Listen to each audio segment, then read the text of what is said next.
మీ అందరికీ వందనములు. ఈరోజు చదవవలసిన దేవుని వాక్యము అపోస్తలుల కార్యం 11వ అధ్యాయం నుండి 13వ అధ్యాయం వరకు. ఇందులో నుండి ప్రశ్నలకు సమాధానములు. మొదటి సమాధానము, సహాయము పంపుటకు 11వ అధ్యాయం 29వ వచనం.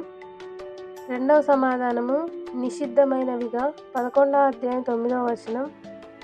మూడవ సమాధానము, ఇంతంత కాదు 12వ అధ్యాయం 18వ వచనం.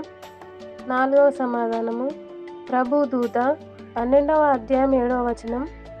ఐదవ సమాధానము, ప్రభువు వాక్యము 13వ అధ్యాయం 49వ వచనం. ఆరవ సమాధానము, కాళ్ళ చెప్పులు విప్పుటకైనను 13వ అధ్యాయం 25వ వచనం. ఏడవ సమాధానము, ఉపవాసముండి ప్రార్థన చేసి 13వ అధ్యాయం 3వ వచనం.